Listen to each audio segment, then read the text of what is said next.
vision, cette année 1867 sera marquée par un tonnerre dans le monde philosophique, c'est la publication de Le Capital, tome 1 de Karl Marx. Nous avons dépêché à Londres nos deux envoyés spéciaux, Niels et Guillaume, qui vont nous rendre compte de la situation. Niels, Guillaume, vous nous entendez? Oui, allô Bruxelles, bonjour.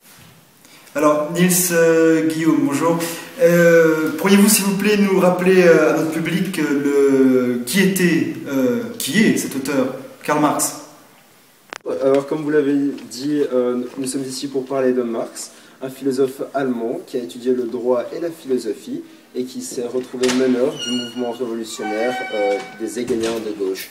Alors, son activisme lui a valu d'être expulsé d'abord de Prusse, ensuite de Paris, puis de Bruxelles, et c'est aujourd'hui qu'il est à Londres, où il est aidé par notamment son ami Engels, qui l'aide financièrement. Merci Guillaume et Niels. Alors dites-moi, nous avons lancé un sondage, nous avons appris que 87% de nos téléspectateurs se demandent mais pourquoi lire cette œuvre? Quel est l'intérêt de ce premier tome du Capital? Pourriez-vous s'il vous plaît nous éclairer sur cette question? Donc, le capitalisme est une des grandes œuvres de Marx dans lequel il critique l'exploitation de l'homme par l'homme. Dans ce livre,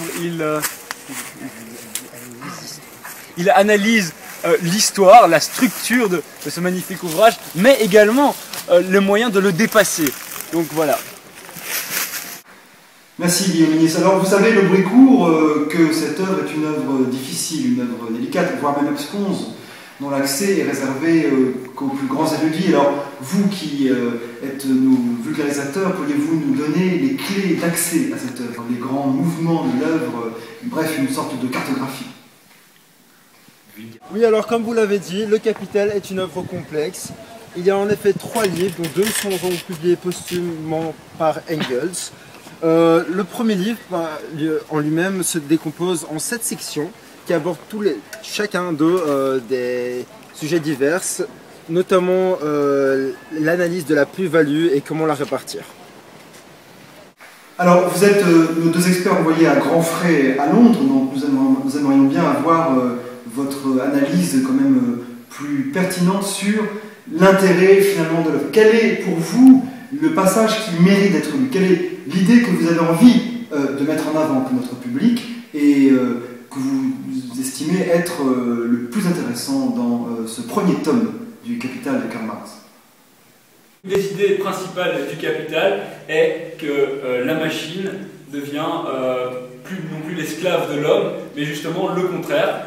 L'homme devient esclave de la machine qui lui impose une cadence de travail. Donc voici une magnifique four à huile qui, je crois, est à huile. Niels, non? C'est à l'huile. C'est à l'huile, voilà. Du balai? Du balai.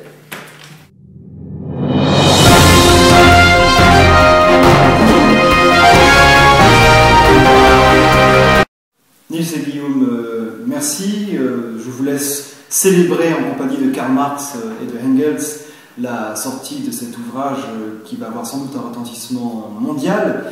Nous avons commencé à dépêcher nos reporters pour recueillir les avis des spécialistes mondiaux.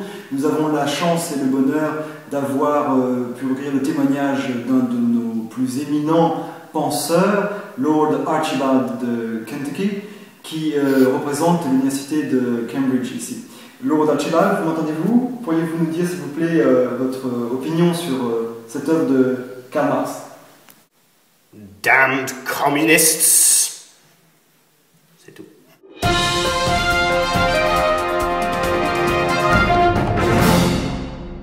Pour finir, interrogeons un passant pour connaître l'avis du peuple par rapport à cette situation. Je vois. Alors, monsieur, En fait, non.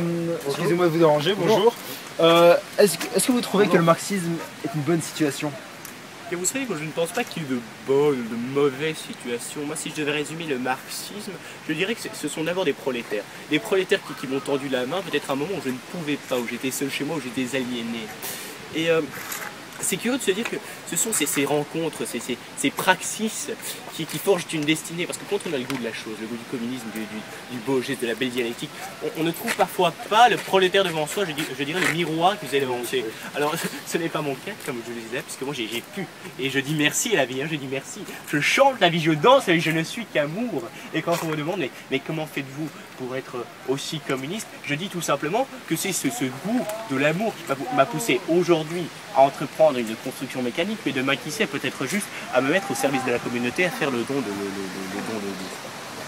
Tout à fait, merci beaucoup pour cet avis assez développé, on va dire, approfondi. Merci. Merci à vous.